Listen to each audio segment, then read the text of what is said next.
Vodacom has reported a marginal rise in annual earnings. South Africa's biggest mobile operator has reported a 1.3% increase in full-year headline earnings per share. That's as the group benefited from a stronger second-half performance, but those gains were capped by significant currency volatility. A final dividend of R3.35. This takes the total payout for the year to R6.20, which is a 5% increase on last year's figure. Famous Brands has reported a near 12% rise in full-year headline earnings per share.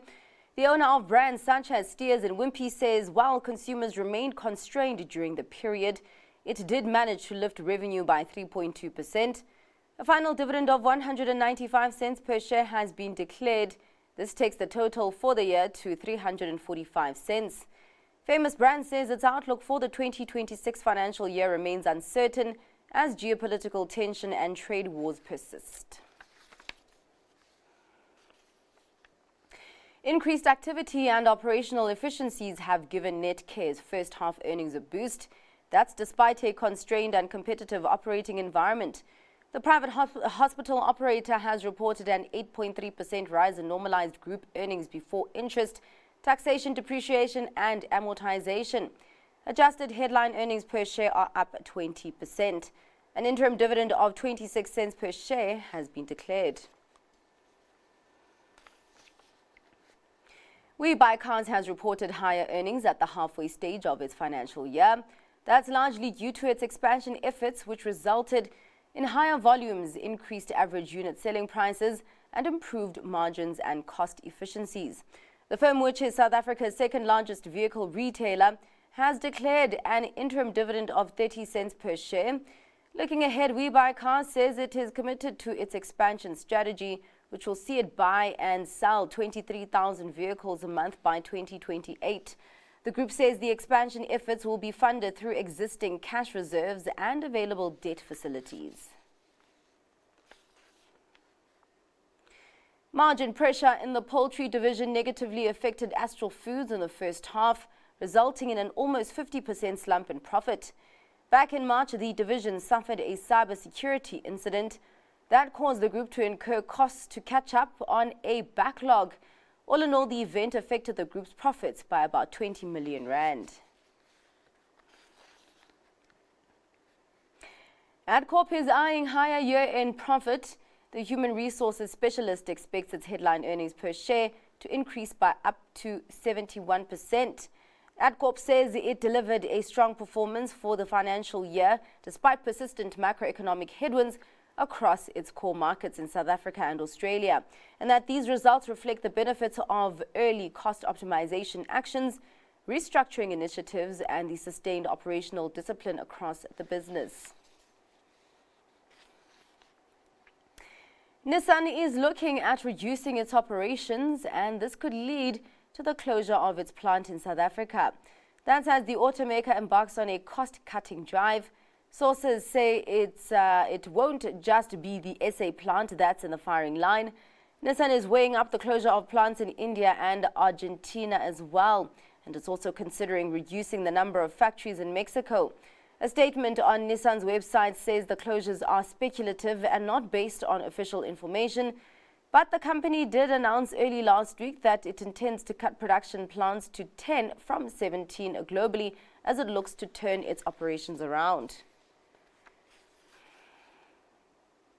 And it's expected to be smooth sailing for Finance Minister Enoch Godongwana. That's as he returns to Parliament on Wednesday for a third try at passing the national budget.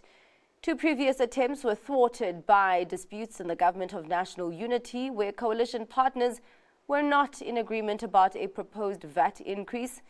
But this time, cabinet ministers have told Business Day that Godongwana took the bull by the horns. He individually consulted Government of National Unity partners before successfully presenting the broad strokes to the cabinet last week.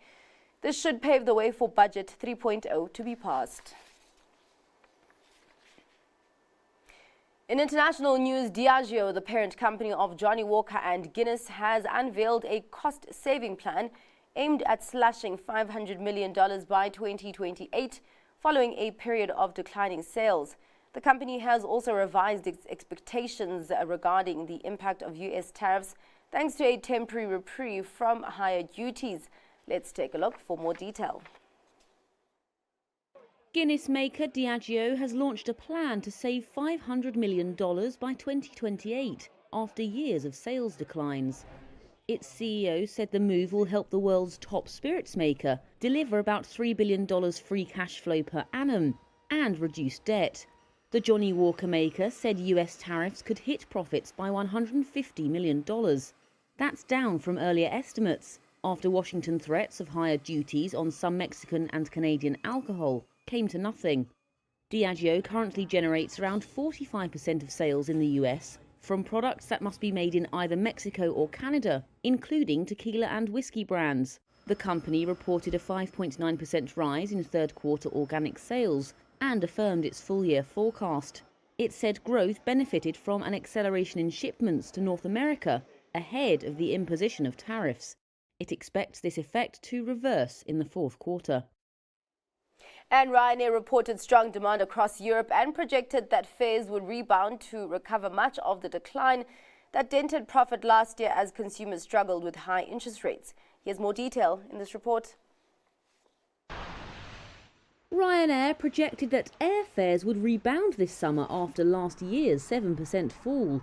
The airline reported strong demand compared with last year, when consumers struggled with high interest rates. The Irish low-cost carrier reported a 16% fall in annual profits for the 12-month period ended March the 31st. But it said that fares for the 3 months ending in June are expected to rise by a, quote, mid to high teen percentage year on year. That's largely driven by the timing of Easter. And the airline said robust demand across all its 37 markets has beaten CEO Michael O'Leary's price recovery estimates. He added that summer bookings are running around 1% ahead of the same period last year. Ryanair shares were up 3.4% in early trading.